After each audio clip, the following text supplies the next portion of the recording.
team. And this round, we're going to be showing you the one feather fly tying demo.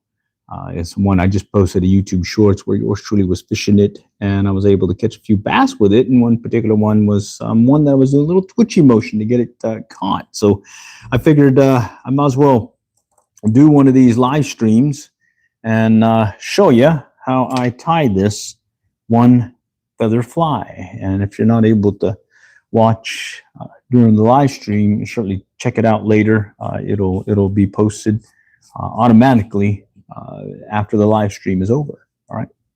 So with that, let me explain what gear I am using. Let's see. First thing is, oh shoot, excuse me. I got some stuff to move out of the way. Okay. I'm using these Montana Fly Company hooks. These are the 2XL, size 6 and size 8. Size 6 and size 8. Okay. Streamer hooks. And for the tools, it's very simple. I got one of these right bobbins, a whip finish tool, hackle pliers, and some scissors. You could probably just have, or you can probably drop the whip finish tool if you use your fingers. And then for the material, just some saddle hackle. All right. And this one in particular is one that mimics this bug that flies about in the local ponds, as well as once it gets wet and everything, it'll start mimicking a little bait fish. Yeah. All right. So very simple. It's basically one piece of material, the saddle hackle. All right. Saddle hackle. All right. And this one I'm going to tie in a size 8. Okay. Size 8 streamer hook. You want to go, if you're going for larger fish like bass and whatnot, probably want to go with a 2XL. Okay. It just means it's double the strength of your normal standard streamer hook. Okay. And when I put the hook on the vise, what I like doing is putting the hook point so it's even with the jaw. And what that does is gives me a good marking point where I know where the hook point is in relation to the shank. Okay. Plus, when I'm tying, I don't get the thread caught on that hook point if I have it sticking out. Okay. I'm using a Peak fly tying vise. It's got this little arm deal here. It rotates. Okay. Can tie various flies with it. I mainly tie ones that I use for bass and striped bass, as well as trout. Okay. So we'll start with some olive tying thread, Dacron tying thread. I don't remember what size. I think it's like a 6/0. And then we just need one of these, and that's all you need. And then the key then is when you're fishing it, you got two options: to fish it dry as well as to fish it wet. Okay, so we'll go ahead and start building a thread base. I think that's about every fly that you tie is to build a thread base. Okay, and we'll just quickly lay a thin layer just to cover the shank. Okay, we're going to overshoot the point, and we're going to stop right where the hook bend starts, right about here. Okay, and then we'll stop. Okay, and then we're going to grab one of these saddle hackles. Okay, and we want one that's got a lot of length to it. Okay, lot of length. Okay, because we're going to be using it to mimic a dragonfly deal that's kind of sitting on the surface of the water, or a bait fish.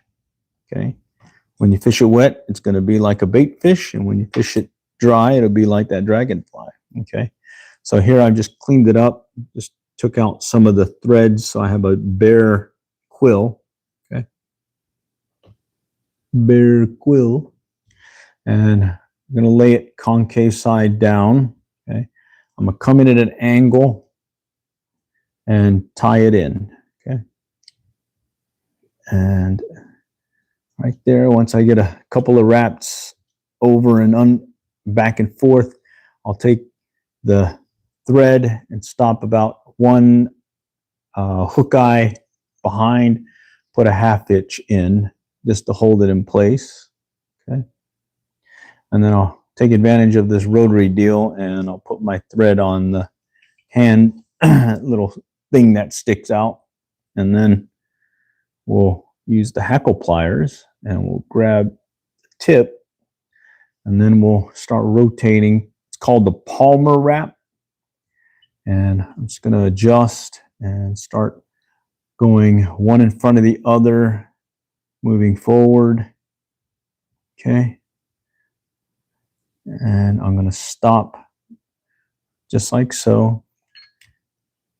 And then this one I did a sort of a reverse hackle. Okay. Which also works. Okay. So I'm going to go a couple behind, a couple in front, a couple behind again, and then in front. And then I'm going to pull that off. And then I'm going to stroke this back, get the threads, or I mean the hairs down, or the feathers. And I'm going to go about an eye length, hook eye length back, and start building a tapered head. Oh, we got some folks on. Hey, how's it going? All right, let's see. So we'll just go ahead and build that tapered head like so. And then at this point, we'll do a couple of whip finishes, okay? I don't even use any tying thread, or correction, head cement or glue to hold it down. I find that a double 4 wrap of a whip finish is enough to hold it in place. 2, 3, 4. Okay. All right. And I tied this earlier on another stream. And let's see, let me just show you real quick. Okay, this was a previous one that I tied in the size 6. Okay, nice and buggy. This is another one in the size 8. Okay, or yeah, size 8. And then this is a size 8. Okay, and you can see how they're real bushy, right? When they get wet, they'll kind of get narrow, so it looks like a little bait fish going through the water, and then it'll pop open. All right, and as you twitch it, it kind of gives that lifelike action. And I tell you what, the bass love it. All right, it is fished just barely under the surface when you're fishing it wet. When you're fishing it dry, on the surface, just kind of let it sit, give it like a 5-6 count, and then twitch it, and 5-6 count, and then twitch it. When the bass are feeding on these little dragonfly things, these seem to work, especially if you're in a particular pond, like in our area. I'll see dragonflies moving about, and then I'll see some splashes right underneath them where the bass are actually trying to take them out of the air. In fact, I remember getting a video of one coming straight out of the air and taking one. And what you want to do is cast one of these right at it, right where they were, and just let it sit, and you'll be surprised. Bang, they'll hit it. Okay. All righty. So with that was the one feather fly. It's basically a Palmer wrapped saddle hackle. All right. You can adjust colors. I just tend to use this one because it's a match the hatch pattern in our particular area.